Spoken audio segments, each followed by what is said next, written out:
Bismillahirrahmanirrahim. Assalamualaikum warahmatullahi wabarakatuh. Waalaikumsalam warahmatullahi wabarakatuh.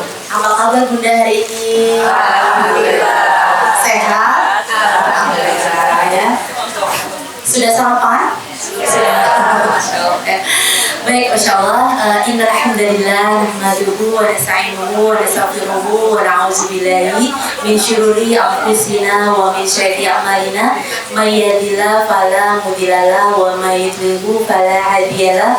Asyhadu an la ilaha illallah wa asyhadu anna Muhammadan abduhu wa rasuluh la nabiyya ba'da. Alhamdulillah saya hari ini senang banget karena hari ini diundang oleh Ibu Ella dari Majelis Ta'lim Al-Hizah. Saya mau ucapkan terima kasih pada Pak Pengurus yang tadi saya ada Majelis Ta'lim Al-Hizah sudah berapa lama? 5 tahun. Masya Allah, itu bukan waktu yang sebentar untuk kita seseorang itu disebut istiqomah. Masya Allah ya, gitu ya. Jadi sudah 5 tahun, kemudian majelis taklimnya itu tetap eksis, tambah ramai, itu Masya Allah. Semoga menjadi keberkahan bagi yang mau fasilitasi tempat, bagi panitia, Insya Allah mau keberkahan bagi semua, dan kepada ibu-ibu semua, Insya Allah Allah berkahi kita pada hari ini. Dan kalau di dalam sebuah majelis ilmu itu banyak dikerubungi oleh malaikat, Insya Allah hari ini malaikat mengabulkan doa kita semua.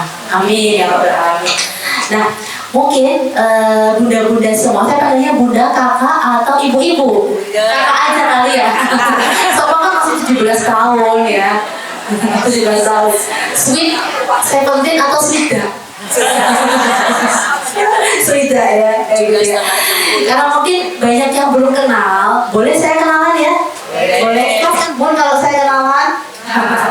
Ya, perkenalkan tadi sudah diperkenalkan oleh Ibu Ella. Nama saya Febriana Idiasari, biasa dipanggil Indri ya.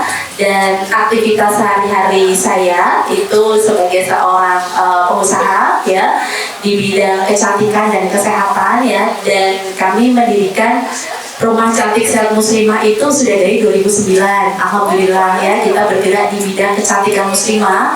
Karena semua muslimah itu pasti pengen cantik, setuju ya?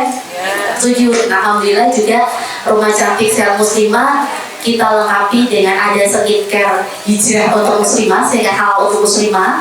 Kemudian juga kita lengkapi dengan klinik kecantikan muslimahnya. Jadi insya Allah semua lengkap dan sesuai dengan syariat. Kemudian di RCSM kami juga menginisiasi sebuah gerakan ya untuk Palestina.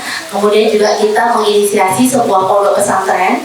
Pondok pesantren itu adalah pondok pesantren untuk mencetak para guru-guru Al-Quran. Jadi pondok pesantren kita bukan untuk mencetak para hafizoh, tapi untuk mencetak guru Al-Quran yang insya Allah juga hafizoh, seperti itu. Ya, jadi output di pondok pesantren kita yang bernama Mahat Mu'alim Al-Quran adalah guru Al-Quran. Karena apa? Karena kita miris banyak di sekitar kita TPA itu yang kekurangan guru Al-Quran, setuju nggak? Kekurangan guru Al-Quran, dan ada pun juga tidak memenuhi syarat kompetensinya. Padahal yang diajarkan itu adalah pedoman hidup, tapi yang mengajarkan banyak yang tidak cukup kompetensinya. Maka dari itu kita mengambil inisiatif untuk bisa memfasilitasi banyak rumah-rumah Quran untuk memiliki guru Quran yang kompeten gitu ya. Dan kita juga ada namanya rumah belajar Quran ya, untuk memfasilitasi para ibu-ibu, anak-anak, lansia gitu ya, ingin belajar Al-Quran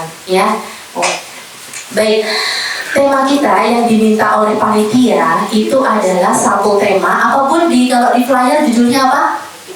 Hijrah Cantik Muslimah. Nah, bicara tentang hijrah, ada yang mau bantu saya nggak? Hijrah itu apa sih, Bun? Pindah apa? Pindah dari yang belum baik berpindah ke yang lebih baik. Pindah dari hal-hal yang mungkin dilarang oleh Allah, pindah kepada yang diridhoi Allah, pindah dalam ketaatan gitu ya. Jadi dan Allah pun juga memberikan banyak hal fasilitas bagi siapapun yang berhijrah. Karena sebenarnya hijrah itu bukan hanya semboyan, hijrah itu bukan hanya slogan, hijrah itu bukan hanya ajakan, tapi hijrah itu adalah kebutuhan. kebutuhan kita sebagai seorang muslimah. Karena apa? Karena hidup ini bukan hanya seperti yang kita mau, tapi hidup ini adalah harus seperti yang Allah mau. Sehingga apa? Sehingga kita perlu berhijrah dalam berbagai hal. Ketika kita memiliki teman yang kurang baik, kita berhijrah untuk mencari teman yang lebih baik, teman yang tidak toksik. Ya, kalau misalnya kan ada yang pernah, nanti kalau aku meninggalkan teman itu berarti memutuskan silaturahim, ya suka begitu, padahal teman kita toksik misalnya gitu ya. Padahal yang namanya memutuskan silaturahim itu hanya berlaku untuk hubungan saudara. Ya, kita boleh berteman dengan siapa aja, tapi bersahabat kita harus memilih orang-orang atau teman-teman yang bisa mendekatkan kita kepada Allah. Kalau teman kita menjauhkan diri kita dari Allah, berarti kita harus berhijrah. Ya, kemudian hijrah dalam soal penampilan. Ya, kemudian hijrah dalam apa lagi, Bun? Tadinya belum ngaji, jadi ngaji. Karena apa? Karena hijrah itu perlu apa? Perlu ilmu. Kita harus tahu mana-mana yang Allah ridho, mana-mana yang tidak Allah ridho. Jadi hijrah itu bukan hanya berdasarkan semangat saja, tapi juga memerlukan ilmu. Nah, apa sih yang diberikan Allah untuk orang-orang yang berhijrah? Yang pertama, ini di buku saya ya, jadi alhamdulillah karena pengalaman kita bersamai para muslimah untuk merawat kecantikan, alhamdulillah kita menerbitkan sebuah buku ya, namanya Hijrah Cantik Muslimah ya. Di sana akan dikupas sangat detail terkait dengan bagaimana seorang muslimah itu merawat kecantikannya. Nah, hikmah yang dijanjikan Allah kepada siapa-siapa yang berhijrah, yang pertama adalah di dalam Quran An-Nisa ayat 100. Barang siapa yang berhijrah di jalan Allah, maka akan mendapatkan rezeki, tempat yang luas dan pahala. Itu yang nomor 1. Kemudian yang kedua, apa yang dijanjikan oleh Allah kepada orang yang berhijrah? Itu di dalam Al-Quran surat Ali Imran ayat 195. Akan dihapus dosa dan dimasukkan ke dalam syurga. Kemudian yang ketiga, apa yang dijanjikan Allah bagi yang berhijrah? Itu adalah di dalam Al-Quran surat Al-Hajj ayat 58.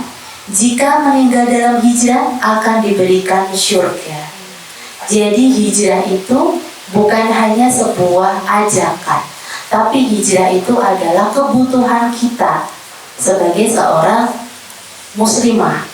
Karena apa? Karena Allah itu tidak menciptakan jin dan manusia hanya selain untuk beribadah kepada Allah. Jadi untuk beribadah dengan baik, kita perlu memperbaiki dalam segala aspek kehidupan kita dengan cara kita berhijrah, termasuk di dalam kecantikan.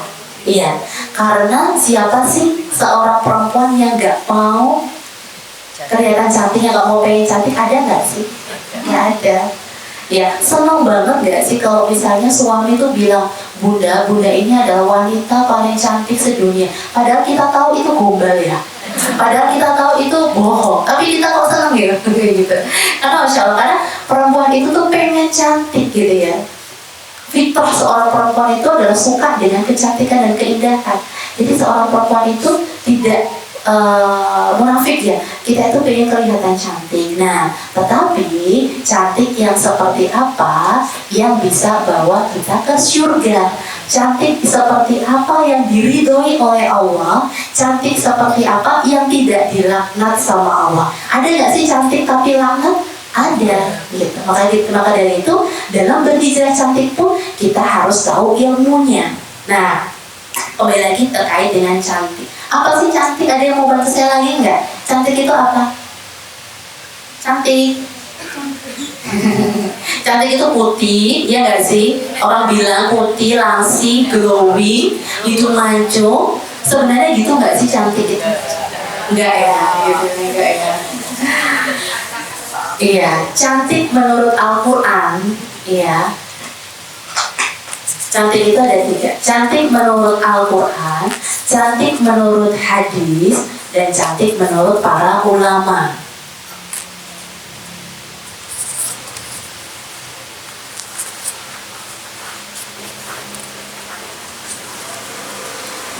Cantik menurut Al-Quran ada terletak pada kebersihan hati, ketakwaan, dan amal solih, bukan hanya penampilan fisik saja. Nanti banyak ayat-ayatnya, nanti bisa dibaca di buku Hijrah Cantik Muslimah. Kemudian yang kedua, cantik menurut hadis.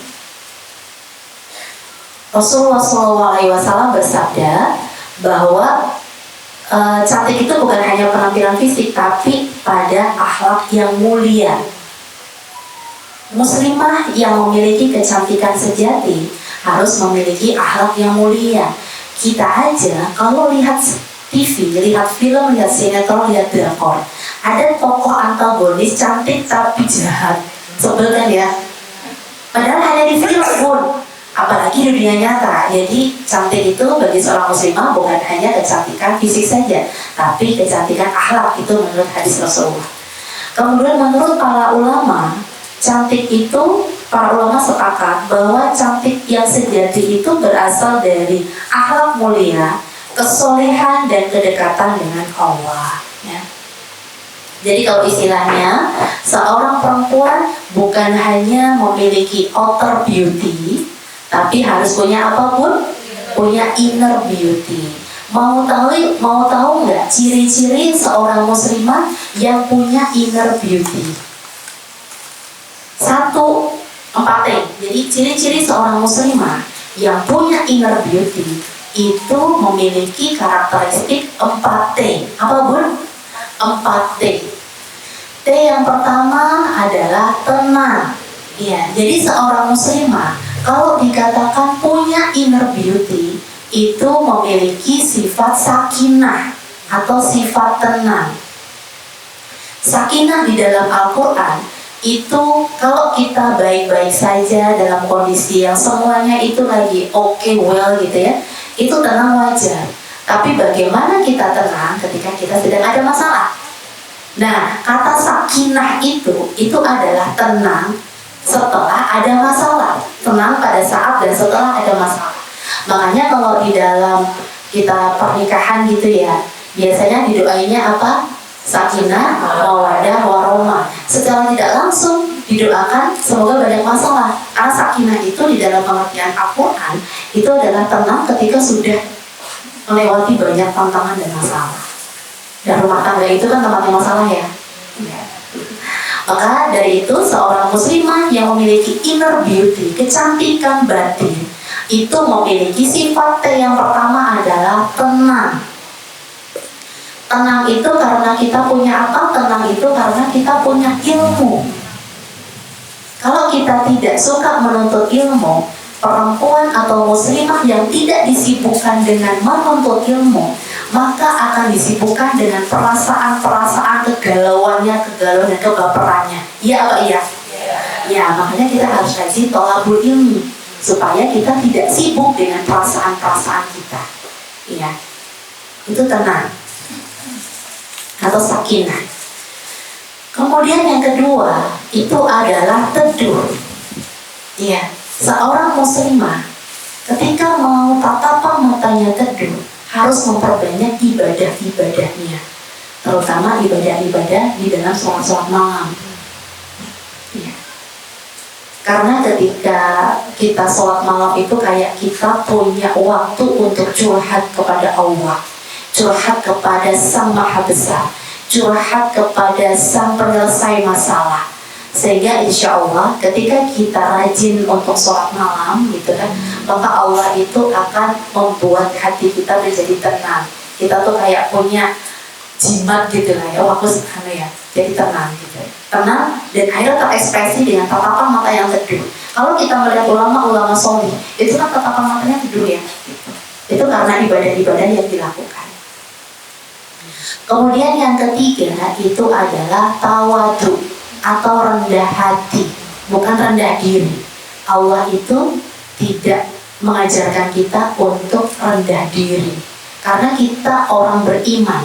Orang beriman itu yang paling tinggi derajatnya. Jadi jangan gentar ketika kita mau ketemu sama pejabat lah, bupati lah, apapun lah. Kita orang beriman, jadi kita harus pede. Yang dimaksud dengan tawadu adalah rendah hati. Maksudnya apa? Maksudnya rendah hati itu memiliki mentalitas yang stabil. Ketika mendapatkan ujian, ketika mendapatkan musibah, atau ketika mendapatkan kesulitan dalam hidup, tidak gampang down. Dan sebaliknya, ketika mendapatkan kebaikan, ketika mendapatkan kesuksesan, tidak gampang lupa diri atau sombong. Karena selalu merasa bahwa segala sesuatu itu adalah karena izin Allah, karena Allah mengizinkan, karena kekuasaan Allah, bukan karena kepintaran kita, bukan karena hebatnya kita, tapi karena apapun, karena kuasa Allah. Jadi ketika kita memiliki sifat tawadu, kita akan menjadi pribadi yang humble, kita akan menjadi pribadi yang low profile. Sehingga ketika kita mendapatkan sukses, kita mendapatkan harta, kita mendapatkan banyak jabatan, kita tidak gampang lupa diri dan menganggap bahwa segala sesuatu karena kepintaran kita. Gitu. Kemudian yang terakhir, ya, T yang terakhir itu adalah terhormat. Ya, seorang muslimah yang punya inner beauty, benar-benar menjaga sikapnya, menjaga pergaulannya, apalagi dengan laki-laki yang bukan mahram, gitu. Termasuk ketika kita di rumah kemudian ada Pak RT atau ada Pak Kades atau Pak siapa gitu kan, sebaiknya kita menerima tamu di luar kalau tidak ada suami, gitu. Ya, jadi kita benar-benar menjaga. Termasuk juga ketika kita berdandan, gitu ya. Ketika kita berdandan, boleh nggak sih seorang perempuan itu berdandan? Boleh. Untuk siapa? Yang pertama untuk diri sendiri, sebagai rasa cinta kepada diri sendiri. Kemudian yang kedua untuk suami. Kemudian yang ketiga di depan perempuan ini, saat sama perempuan kalau mau dandan boleh gitu. Ya, jadi kalau datang taklim perempuan semua dandan boleh gitu ya. Karena kita butuh satu kebutuhan yang namanya perempuan itu butuh kebutuhan untuk aktualisasi diri. Makanya bisa dilihat di mana? Di lemari. Jilbab kita nggak mungkin satu kan ya, banyak jilbabnya, pengen ganti baju ini. Karena kita kebutuhan perempuan itu salah satunya adalah aktualisasi diri. Begitu ya Bun ya, terkait dengan kecantikan hati atau apa, inner beauty. Tetapi yang namanya outer beauty tetap penting nggak sih? Tetap penting, karena ada satu pepatah yang mengatakan bahwa suami terpikat, suami menatap karena terpikat outer beauty. Ya, seorang laki-laki itu, yang namanya laki-laki itu makhluk visual, sukanya itu melihat yang indah-indah. Maka dari itu kita sebagai seorang istri harus memenuhi kebutuhan visual dari suami, harus kelihatan indah di depan suami. Karena suami menatap karena terpikat outer beauty. Tapi suami menatap karena terikat inner beauty. Apa enggak quote-nya? Suami menatap karena terikat outer beauty, tapi suami menatap karena terikat inner beauty. Kalau istrinya cantik ya, awal-awal menikah suami melihat istrinya cantik gitu ya, terikat karena istrinya cantik. Tapi setelah itu akhlak istrinya tidak baik, maka juga tidak akan menatap. Banyak nggak perempuan cantik yang diceraikan sama suami? Banyak. Karena mungkin tidak memiliki inner beauty yang baik gitu. Maka dari itu kita sebagai seorang muslimah harus seimbang antara inner beauty dan outer beauty. Merawat kecantikan lahiriah itu juga perlu kita lakukan. Karena apa? Karena cantik itu ya definisinya itu adalah singkatan. Cantik itu singkatan. C-nya itu adalah cintai diri atau self love. Iya. Terkadang kita sebagai seorang muslimah itu lupa untuk mencintai diri sendiri. Padahal kita tidak bisa mencintai orang lain dengan sempurna kalau kita tidak mencintai diri sendiri. Siapa lagi yang mencintai diri kita selain kita sendiri? Maka salah satu caranya untuk cinta kepada diri sendiri adalah dengan merawat yang sudah Allah berikan berupa kecantikan. Kemudian A-nya, ini cantik ya Bu ya, A-nya itu adalah aktualisasi diri. Seperti yang tadi di depan sudah saya sampaikan, bahwa seorang perempuan itu butuh untuk aktualisasi diri. Maka dari itu perempuan itu senang majelis taklim, senang berorganisasi, senang tampil cantik, pakai gamis, di apa, padu padan gitu ya. Karena salah satu kebutuhan kita itu adalah aktualisasi diri. Boleh nggak? Boleh, asal dengan aktivitas yang positif gitu. Ya, jangan sampai seorang muslimah aktualisasi dirinya dengan joget-joget di TikTok tidak jelas. Ya, itu aktualisasi diri yang tidak tepat gitu. Kemudian N-nya itu nyaman, percaya diri. Kalau pagi hari kita melihat kulit kita segar, kulit kita glowing, kulit kita nggak usah putih karena cantik itu bukan putih. Kulit kita enak dilihatnya, lembab gitu. Itu akan menimbulkan rasa nyaman. Kemudian kita mau ketemu suami, kita mau ketemu teman, itu pede. Sehingga kalau orang percaya diri, biasanya gampang untuk berhasil karena dia pede. Tapi kalau misalnya di pagi hari kita mendapati jerawat aja nongol satu atau flek satu di situ, sebel gitu ya, moodnya kita jadi jelek. Ya, salah satunya itu. Kemudian T-nya itu adalah tuntutan pekerjaan. Karena sekarang banyak muslimah yang harus juga bekerja, beraktivitas, berkarir gitu. Sehingga dibutuhkan juga penampilan seorang guru pun. Kalau kita diajarkan oleh guru yang menarik ya, rapi, wangi, itu kita akan lebih senang gitu. Maka dari itu, apapun profesi kita ya, kita dituntut untuk menjadi cantik gitu ya. K-nya itu karunia Allah. I-nya dulu ingin bahagiakan suami ya.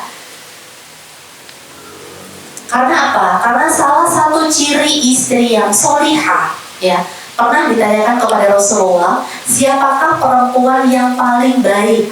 Beliau menjawab, yaitu yang paling menyenangkan jika dilihat suaminya. Yang kedua, menaati suaminya jika diperintah dan tidak menyelisihi suami pada diri dan hartanya sehingga membuat suami benci. Hadis riwayat An-Nasai dan Ahmad. Jadi siapakah perempuan yang paling baik? Beliau menjawab, yang paling menyenangkan jika dilihat suaminya. Paling menyenangkan itu berarti punya outer beauty. Outer beauty itu ada 3 G, Bun. G yang pertama adalah good perform. Good perform yaitu memiliki kulit sehat dan terawat. Jadi apa? Jadi kalau misalnya di rumah kita ketemu suami, kan nggak mungkin kita ngedempul pakai make up tebel. Bentar, nggak pengen ketemu suamiku gitu. Nggak mungkin. Jadi salah satunya adalah dengan kita punya kulit wajah yang sehat. Sehingga kalau kita punya kulit wajah yang sehat, tanpa di make up pun kulit kita sudah kelihatan bagus. Karena kita ketemu suami, nggak mungkin make up terus. Ya, berarti good perform yang pertama adalah memiliki kulit sehat dan terawat. Nah, itu yang nanti akan banyak kita bahas. Kemudian selasi berbusana, ya, kita bisa menempatkan diri. Kita mau kajian, bajunya apa? Kita mau kondangan, bajunya apa? Kita mau kondangan siang hari, malam hari, bajunya apa? Jangan sampai kita kondangan siang hari panas-panas, bajunya merah menyala. Gitu, pedes gitu di mata kayak gitu. Itu salah satu kita memiliki good perform, selasi berbusana. Kemudian G yang kedua itu adalah good attitude, memiliki attitude yang baik. Kalau di dalam seleksi perusahaan kami gitu ya, yang paling kita kedepankan adalah attitude ya. Karena secantik-cantiknya orang, sebaik-baiknya orang, sepintar-pintarnya orang, tapi kalau attitude-nya itu tidak baik atau attitude-nya minus, itu tidak akan akhirnya membuat banyak orang tidak nyaman. Ya, attitude yang baik seperti apa sih? Kayak gitu. Ya, menjaga, termasuk juga menjaga kerapian dan kebersihan. Kalau misalnya kita punya teman tapi jorok, kan gak nyaman temannya. Kita punya teman tapi kok bau badan, kan gak nyaman temannya. Jadi itu termasuk menjaga kebersihan dan tidak sombong. Salah satu attitude yang baik, tidak sombong, tidak merendahkan orang lain, tidak menganggap orang lain itu siapa gitu. Jadi setiap kita bertemu dengan orang gitu ya, usahakan kita menghargai, kemudian kita benar-benar kayak kita tidak banyak bicara dulu kalau ketemu dengan orang lain gitu ya. Kita melihat dulu, mempelajari dulu kayak gitu kan ya. Terkadang banyak orang tuh yang kalau hanya melihat dari penampilan. Kalau misalnya penampilan enggak, terus dia udah kayak memicingkan mata gitu. Jadi itu tidak termasuk good attitude. Ya. Kemudian G yang ketiga adalah good komunikasi atau memiliki kemampuan komunikasi yang baik. Salah satunya adalah dengan menjaga intonasi bicara.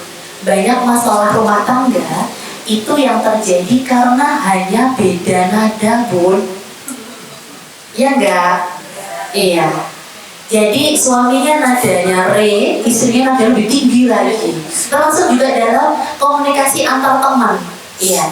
Beda bahasa, beda gestur. Misalnya saya menyapa ibu assalamualaikum. Saya udah, ini ibu lagi, misalnya lagi gak mau gitu, salam. Beda nada aja, kita langsung kayaknya marah ya sama aku, kayak gitu, seperti itu. Jadi hati-hati dengan komunikasi kita, terutama intonasi. Ya, jaga intonasi kita. Ya, kalau sama suami, baiknya seorang istri itu nadanya lebih rendah. Gitu. Jangan saing-saingan suara, gitu ya. Kayak gitu ya. Jadi ada 3G. Seorang muslimah, kalau tadi inner beauty ada 4T. Kalau outer beauty ada 3G, ya. Nah, bicara tentang kecantikan lagi, ya. Kanya itu karunia Allah yang harus disyukuri, lupa aku. Karunia Allah yang harus disyukuri, ya. Bicara tentang kecantikan, sebenarnya cantik itu ada standarnya nggak sih, Bun? Ada nggak cantik itu? Standar yang sudah ditetapkan namanya perempuan cantik itu harus A, B, C, D, E. Ada nggak sebenarnya standar baku? Nggak ada, karena cantik itu relatif. Baik beda negara aja beda standar cantik.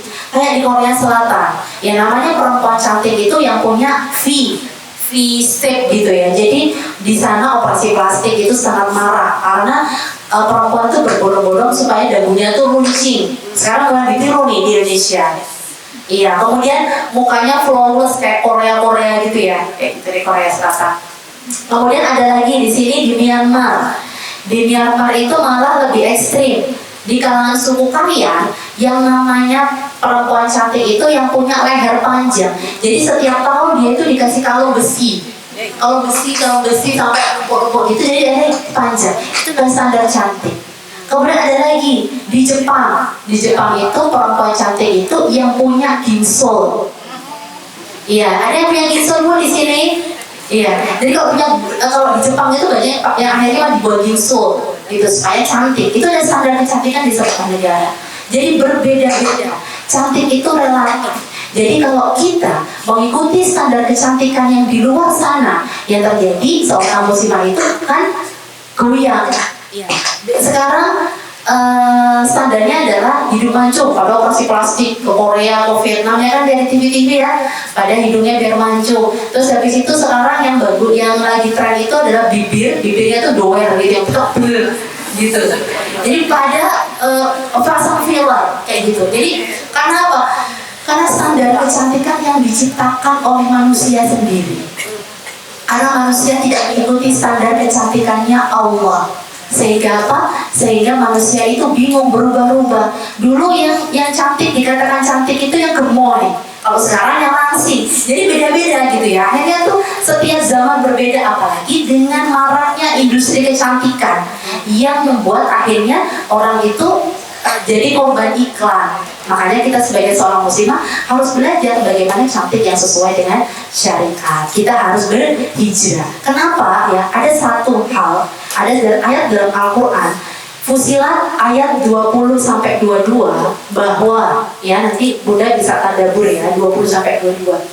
Di sini disebutkan bahwa sehingga apabila mereka sampai ke neraka, pendengaran, penglihatan dan kulit mereka menjadi saksi terhadap apa yang telah mereka lakukan. Ayat 21 lagi berkata, dan mereka berkata kepada kulit mereka, mengapa kamu menjadi saksi terhadap kami?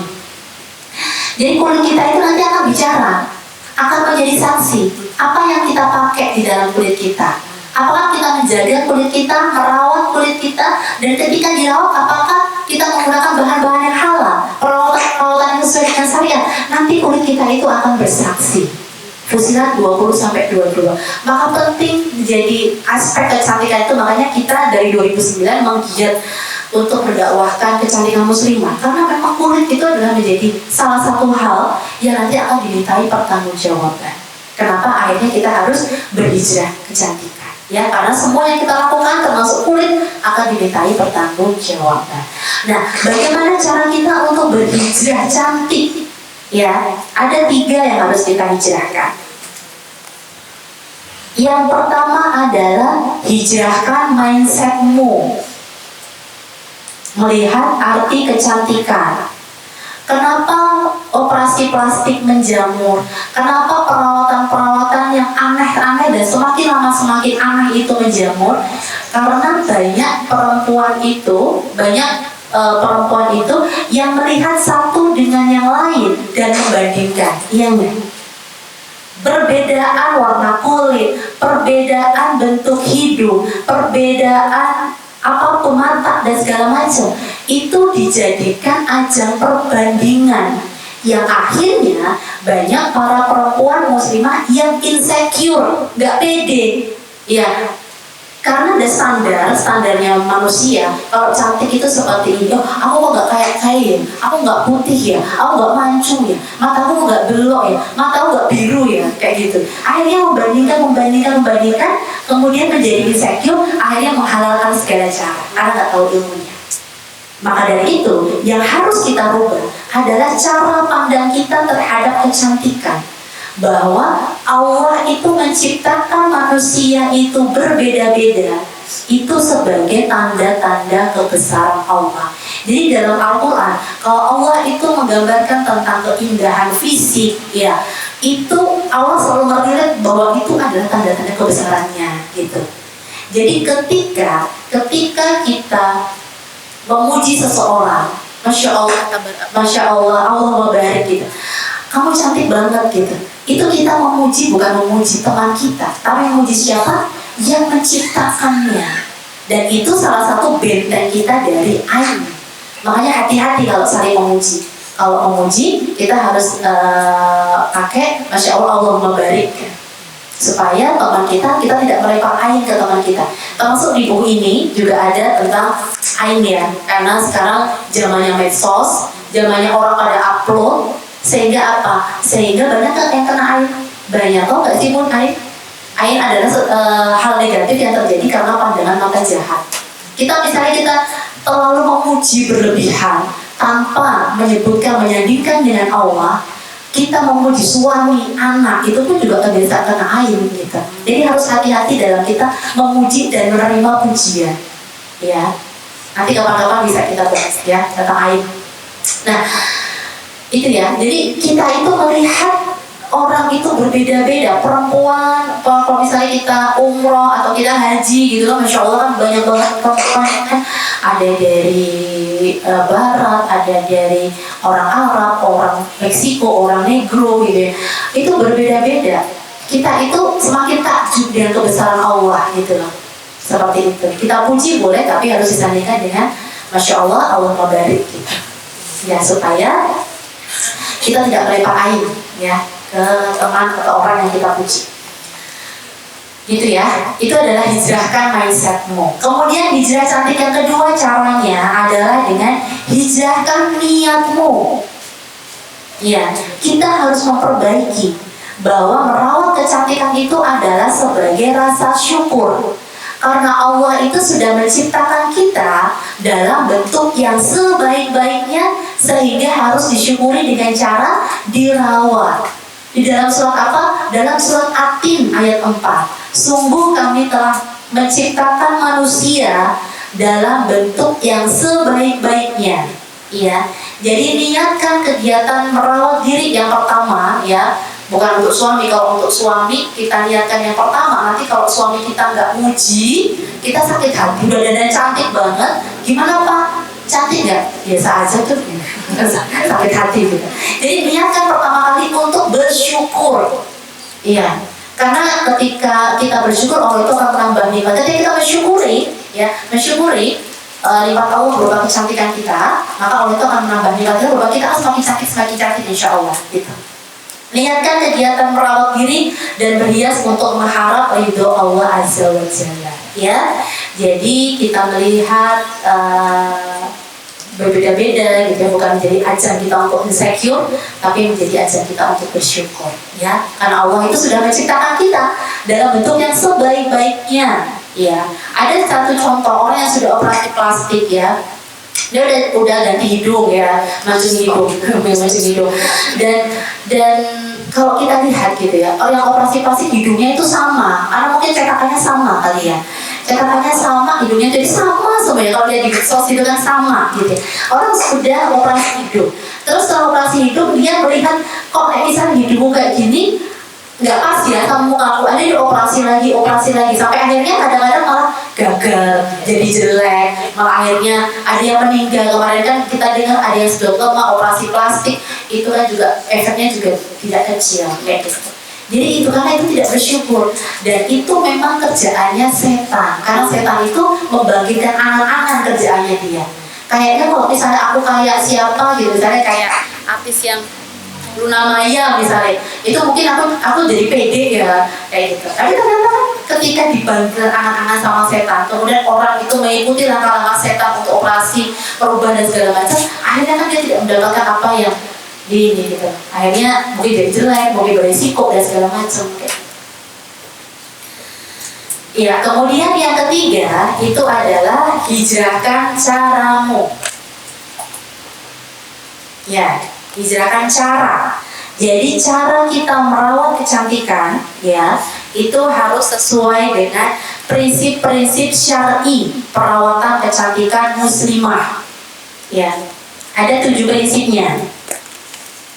Prinsip yang pertama, nanti bunda-bunda boleh apapun melakukan cara untuk menjadi cantik, tapi kaidah ini harus pegang. Ya, kaidah ini harus dipegang. Yang pertama, tidak merubah ciptaan Allah agar terlihat lebih cantik. Operasi plastik boleh nggak? Boleh kalau untuk alasan kesehatan, boleh kalau untuk memperbaiki fungsi. Misalnya ada orang kecelakaan, kemudian ada orang yang habis operasi tumor, kemudian dia rekonstruksi, misalnya habis operasi payudara, angkat payudara, kemudian dia ngerasa nggak pede, terus dia rekonstruksi, walaupun harus dipastikan lagi bahwa tindakan itu aman, gitu. Karena Allah juga tidak menyukai orang-orang yang merusak diri sendiri.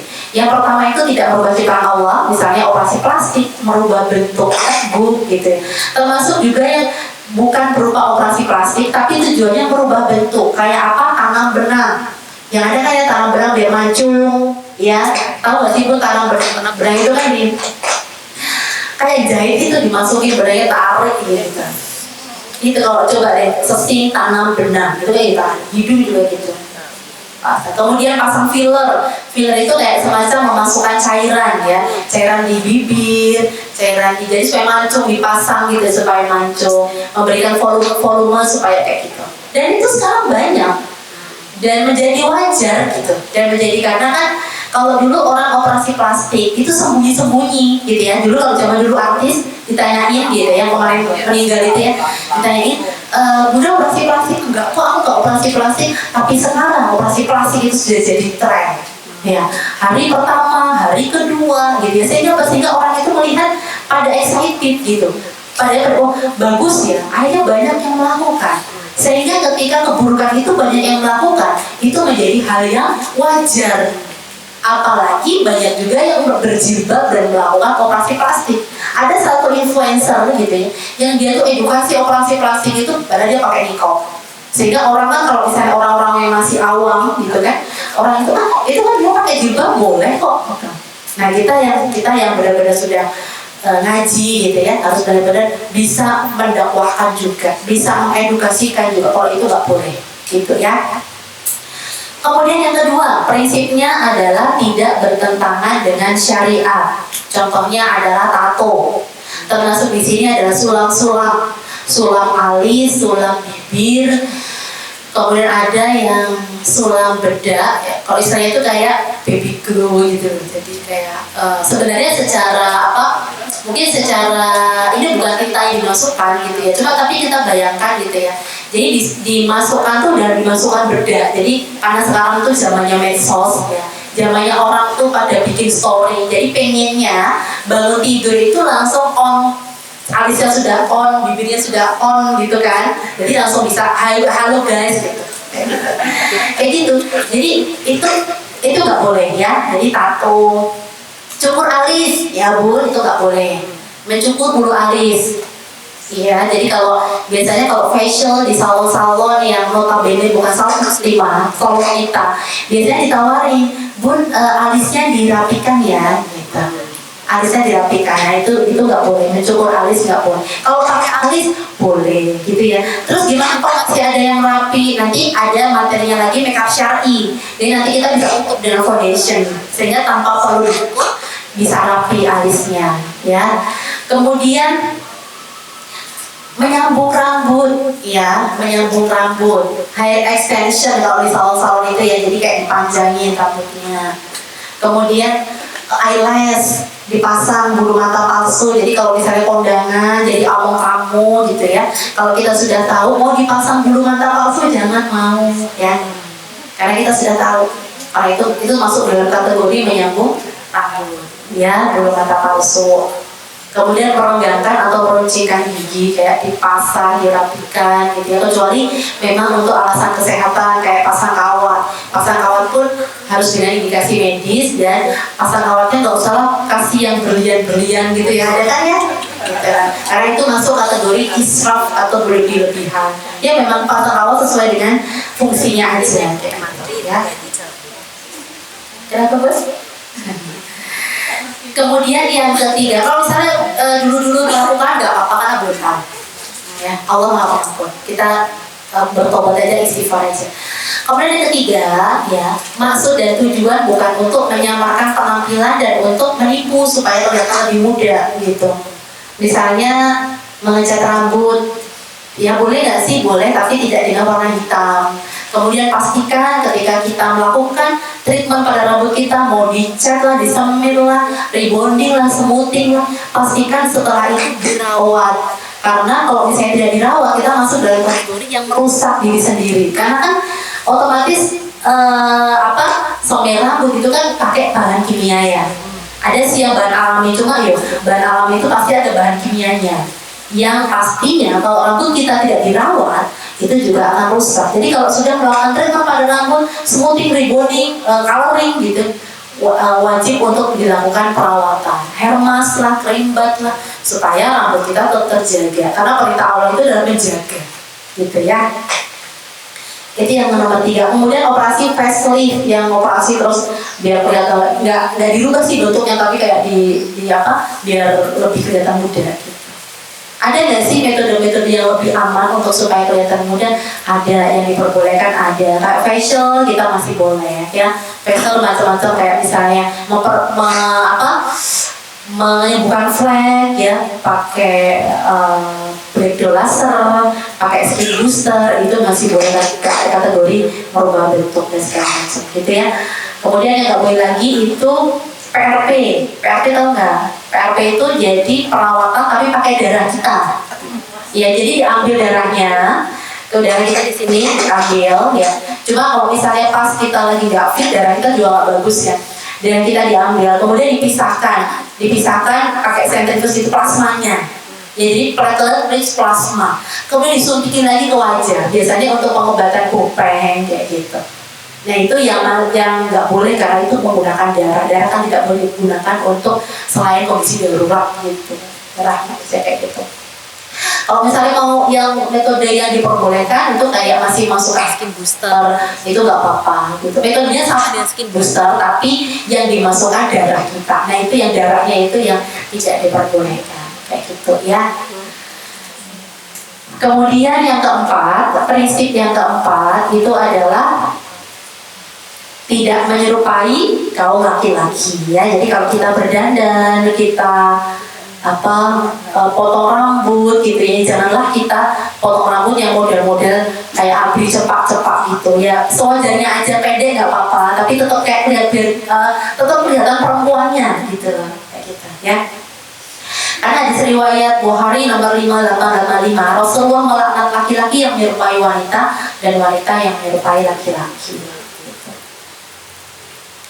Kemudian yang kelima itu adalah aman dari bahaya. Agama Islam adalah agama yang mendatangkan kebaikan, tidak boleh membahayakan diri sendiri dan menimpakan bahaya kepada orang lain. Aman dari bahaya. Ya, termasuk dalam perawatan-perawatan kecantikan, kita pilihlah perawatan-perawatan yang tidak mengandung resiko yang tinggi. Kalau mau langsing, nggak usah sedang lemak, cukup kita misalnya kita nge-gym lah, makanan sehat, kemudian jalan itu jalan sehari 8.000 langkah aja itu udah bagus gitu loh. Kemudian juga puasa. Ya puasa tapi tetap kita imbangi dengan makanan sehat gitu ya, sehingga banyak protein ya, sehingga kita bisa langsing ya tapi tetap sehat. Kemudian termasuk juga perawatan kecantikan yang diperbolehkan itu facial, itu masih boleh ya. Facial yang menggunakan tradisional, manual, alat itu masih boleh. Kayak kita menggunakan peralatan kayak IPL, laser, microdermabrasi itu masih boleh karena tidak ada invasif gitu ya. Kemudian skin booster itu juga minim resiko, itu juga masih boleh diperbolehkan di dalam Islam. Kemudian penggunaan kosmetik skincare nih yang harus kita ketahui juga gitu, mana skincare yang boleh dan nggak boleh gitu ya. Botok, bener-bener tau botok nggak? Suntik botok, tahu ya? Suntik untuk mengencangkannya. Itu kalau secara metode suntiknya boleh, tapi bahan botok yang digunakan itu susah banget cari yang halal. Karena biasanya kalau bahan botok itu biasanya itu dari plasenta babi dan serum darah manusia. Itu biasanya yang bahan botok seperti itu ya. Dan botok itu kan prinsipnya adalah memasukkan virus yang dilemahkan gitu. Sehingga dia untuk kayak mematikan, mengistirahatkan otot gitu. Jadi ada artis gitu ya yang dia gemar suntik botok. Jadi dia kalau senyum itu matanya itu udah gak berekspresi karena otot sekarang sudah pada mati. Nah itu secara jangka panjang kan juga tidak baik. Dan ini semua ada fatwa halal MUI-nya ya. Nanti di buku ini juga lengkap gitu. Ada fatwa halal MUI-nya. Nah kayak gitu ya. Kemudian menggunakan bahan-bahan yang aman, halal. Halal kalau misalnya kita skincare, kita harus lihat dulu apakah ada badan POM-nya, jelas tuh badan POM ya. Kemudian badan POM, kemudian halal MUI ya, itu kategori halal secara negara dan halal secara syariat ya, jadi kita lihat. Kemudian toyib ya, toyib itu adalah sehat. Kalau untuk istilah kosmetik dan skincare itu artinya sehat. Sehat artinya kita harus menggunakan produk-produk yang sehat. Ciri-cirinya apa? Yang pertama bahan dasarnya air, basenya air. Yang kedua gitu ya, pH-nya sama dengan pH kulit kita. Kemudian yang ketiga tidak mengandung bahan-bahan berbahaya. Nanti ada ciri-cirinya kayak misalnya kalau ciri-ciri kosmetik berbahaya ini sebelah saya tuh. Ciri-ciri baru biasanya memutihkan kulit dalam waktu singkat. Jadi kalau misalnya budak-budak itu ditawari kosmetik, skincare, ini nanti cepat putih 2 minggu kulitnya hilang. Itu harus hati-hati. Karena semua produk yang berbadan POM itu paling tidak memberikan efek sekitar 2-3 bulan baru ada efeknya. Ya paling berefek itu berangsur-angsur membaik. Tapi kalau misalnya produk yang cepat, apalagi misalnya produk itu harus disimpan di kulkas, apalagi kalau produk itu nggak boleh untuk ibu hamil dan menyusui, biasanya mengandung bahan-bahan yang tidak baik. Ya, merkuri hidrokinon gitu ya, memutihkan kulit dalam waktu singkat, menyebabkan kulit sensitif. Sensitif itu bukan jenis kulit, nanti alhamdulillah kita bawa ngecek kulit ya Bun, nanti bisa lihat jenis kulitnya apa. Aku kulitnya sensitif, Allah tidak menciptakan jenis kulit sensitif. Jenis kulit sensitif karena kesalahan dalam perawatan. Yang biasanya, nah kalau produk-produk yang tidak sehat, yang biasanya menyebabkan kulit menjadi sensitif, gampang merah kena matahari seperti udah rebus gitu. Ya, kayak gitu. Kemudian biasanya wajahnya putih tapi pucat, nggak sehat gitu ya kalau kita pakai krim-krim berbahaya. Kemudian Biasanya warna itu keabu-abu dan cenderung wangi, memiliki aroma yang menyengat, tekstur kental dan sulit meresap, kemudian warna mencolok dan mengkilat. Itu adalah ciri-ciri ya. Dan biasanya digunakan ada kalau merkuri, hidrokinon, nah itu yang tidak boleh, gitu ya. Jadi kita harus berhati-hati dalam perawatan kecantikan, karena sebenarnya seorang muslimah itu simple dalam merawat kecantikan. Cukup pakai prinsip 3S. S yang pertama adalah sesuai dengan jenis kulit dan permasalahan kulit ya. Kita nanti ada sekitar teknologi artificial intelligence, jadi bisa ketahuan kulit kita itu jenisnya apa, fleknya itu yang di dalam itu sudah seberapa banyak, kemudian jerawatnya itu seperti apa, sensitivitas kulitnya seperti itu ada. Nanti ada indikator-indikatornya. Kalau merah berarti itu permasalahan utama. Nah itu harus di atasi dulu gitu. Jadi kadang-kadang aku kerutan, flek, jerawat, malah dulu kita benerin nih gitu kan. Nah itu nanti ada indikatornya sesuai dengan jenis kulit dan permasalahan kulit. Kemudian yang kedua adalah sesuai dengan usia.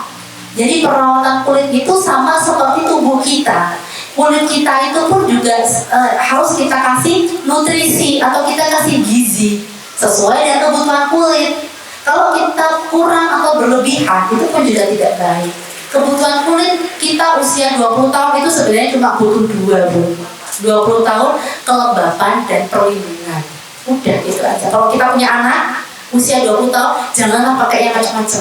Cukup pakai aja sunscreen. Itu wajib tuh, karena apa? Karena sunscreen itu selain untuk kecantikan juga melindungi kulit kita dari kanker kulit. Ayah saya pada 2019 itu tervonis kanker melanoma maligna atau kanker pigmen kulit. Itu cepet banget, masih 6 bulan itu beliau wafat kan. Kemudian kita tanya dokter, apa sih penyebabnya? Salah satunya sinar matahari. Gitu. Jadi berhati-hati ya, sunscreen itu walaupun misalnya kita punya anak yang masih SD, SMP, pakaikan sunscreen karena perlindungan ya.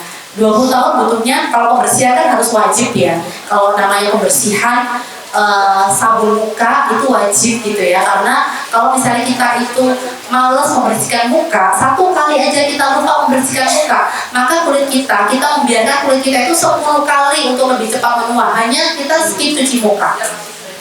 Kemudian kulit sehat berawal dari kulit yang bersih, jadi cuci muka itu sudah wajib lah, kayak sholat wajib gitu. Kelembapan, perlindungan. Kalau misalnya usia 30 tahun karena sudah mulai banyak sel-sel kulit mati yang menumpuk, tambahin lagi eksfoliasi. Jadi paling nggak 30 tahun 1 bulan sekali kita me time gitu ya, alokasikan waktu buat misalnya facial aja. Facial ya, facial ya, saya itu mulai ada yang 100.000 gitu. Kalau 30 tahun kenapa? Karena sel-sel kulit kita itu sudah nggak bisa beregenerasi seperti dulu, sehingga banyak sel-sel kulit mati menumpuk, akibatnya kulit kita jadi kusam. Itu 30 tahun. Perlindungan, kelembapan jelas, semuanya tuh butuh itu, minimal sabun muka, pelembab, sama sunscreen, udah. Itu semua yang dibutuhkan, nanti yang lain itu suplemen. Tapi kalau sudah 30-40, ya mungkin harus lebih kompleks gitu perawatannya. Facial lah, kemudian kalau misalnya ada perawatan-perawatan yang lebih untuk flek atau apa, bisa kita gunakan asal sesuai dengan prinsip tadi. Ya, itu prinsip yang kelima, aman dari bahaya. Halal dan thayyib atau sehat dan aman.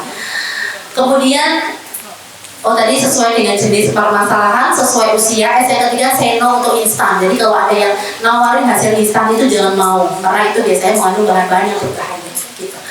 Kemudian prinsip yang keenam, prinsip syar'i perawatan diri adalah tidak berlebihan dan tidak untuk pamer dan sombong.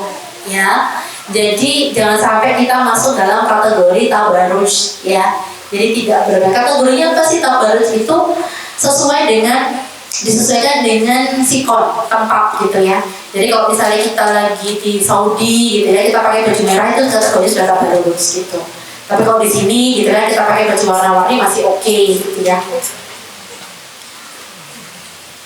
Kemudian itu termasuk berdandan gitu ya, nggak usah pakai bulu mata anti badai gitu.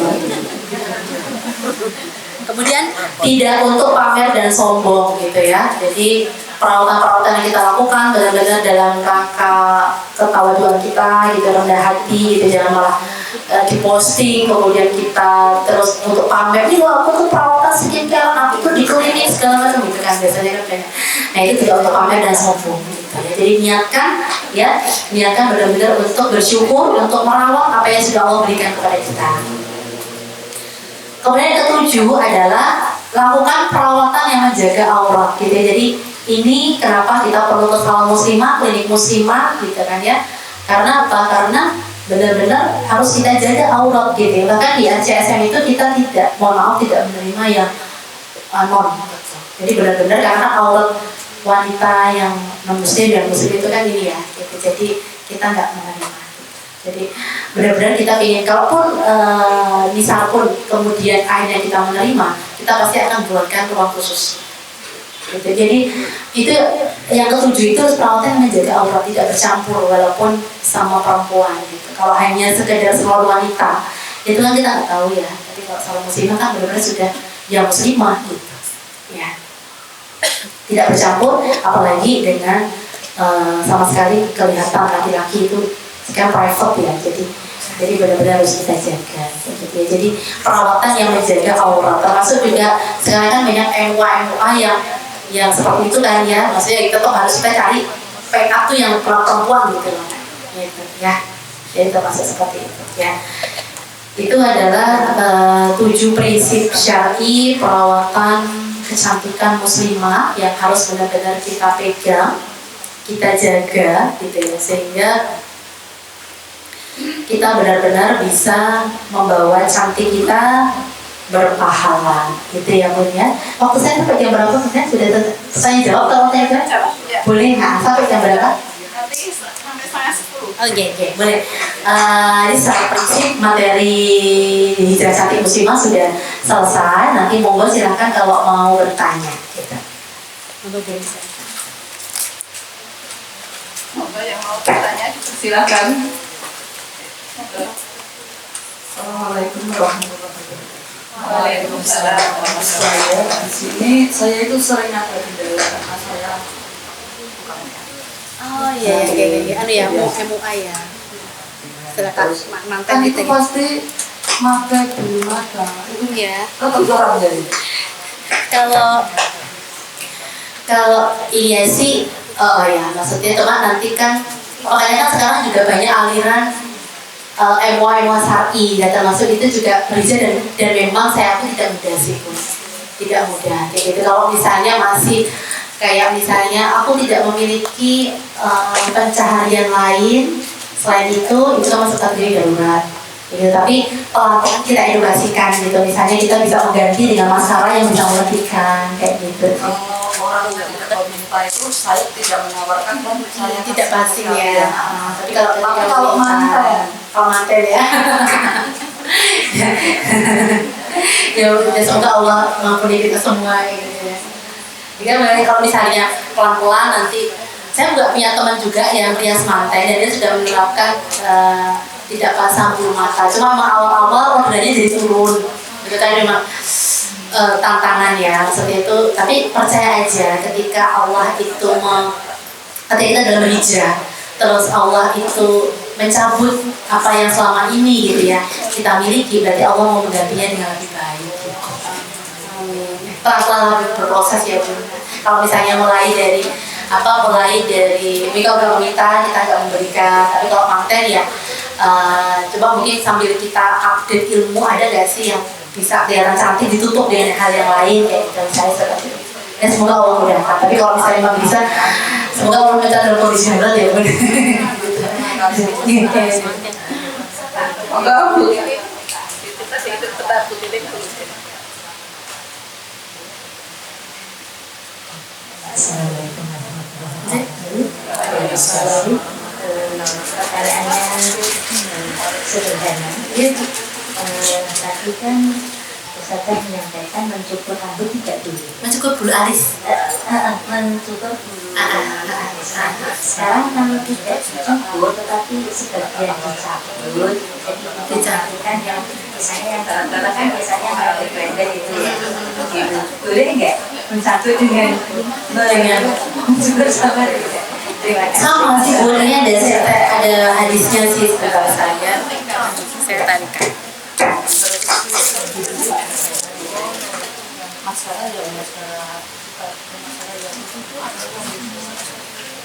Ada dan termasuk mencabut sih di situ. Sebentar, ini cantik tanpa. Di sini ada bab yang cantik tanpa laknat, cantik.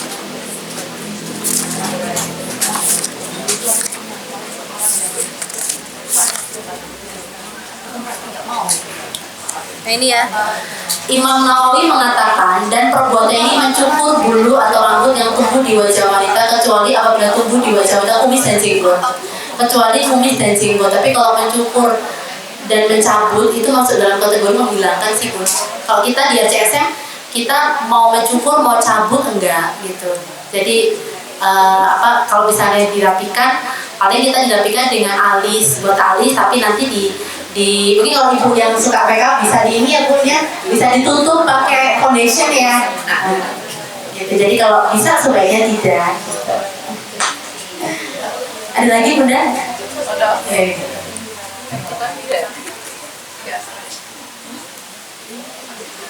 Assalamualaikum warahmatullahi wabarakatuh. Waalaikumsalam warahmatullahi wabarakatuh.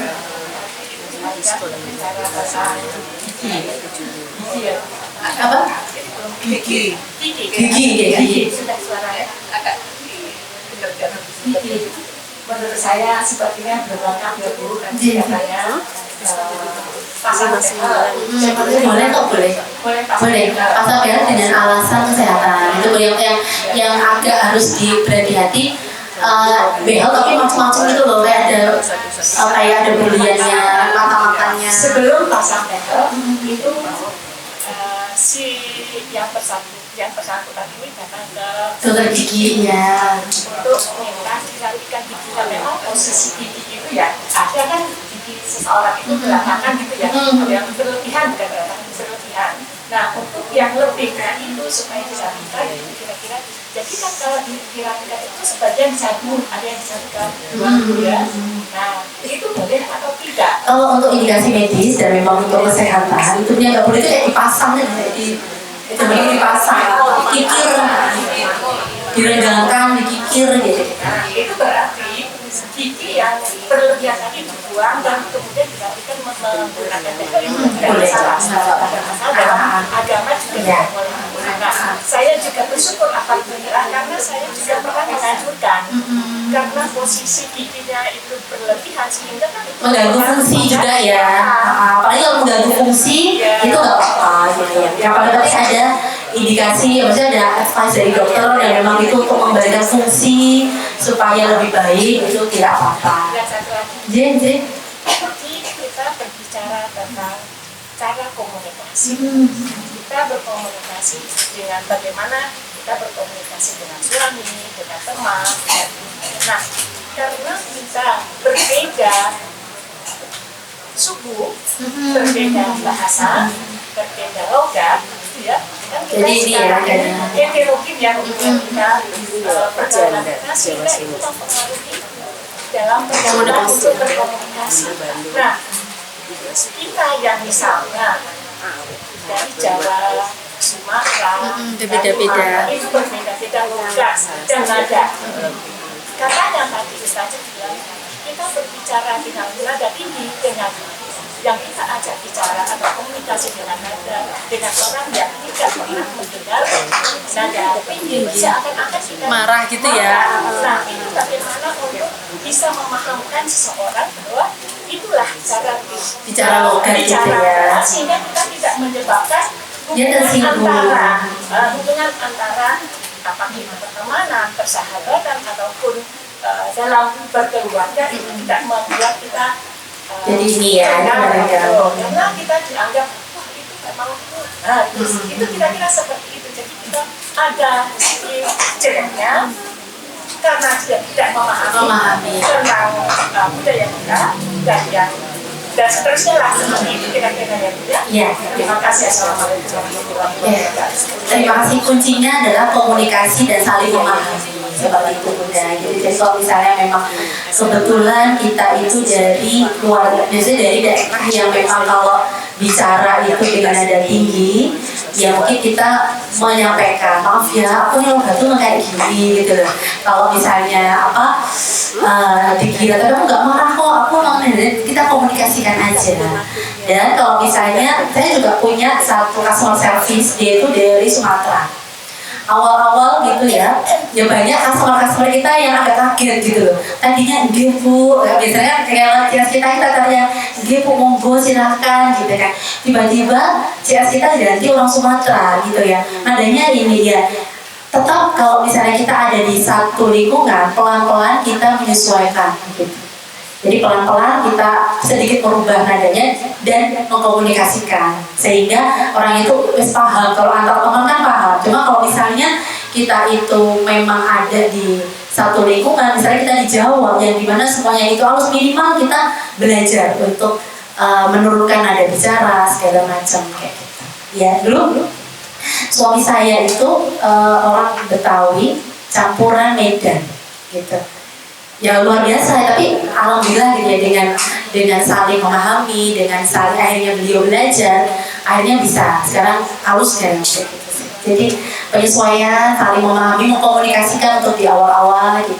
Akhirnya kita kalau sama CS kita cukup melihat kepada customer, mohon maaf Bu, memang Bu kok sekarang CS-nya kayak gitu, ya mohon maaf Bu, memang ini yang baru itu memang bukan dari Jawa, jadi nada bicaranya seperti itu, ini sudah belajar untuk lebih baik lagi atau lebih halus lagi karena kita kan harus mengikuti kultur budaya setempat gitu. Tapi kalau misalnya memang antar teman kita komunikasi aja, maaf ya kalau misalnya aku nadanya kayak gini karena aku dari ini gitu. Tapi tetap kita sebagai pribadi nggak boleh egois juga, maksudnya nggak boleh pokoknya aku yang ini, aku apa adanya, mau nggak mau kalian harus menerima, itu kan juga bisa seperti itu gitu. Jadi kita memahami tapi kita juga menyesuaikan di mana kita tinggal gitu. Gitu ya Bunda. Ada lagi? Ada lagi monggo yang mau bertanya?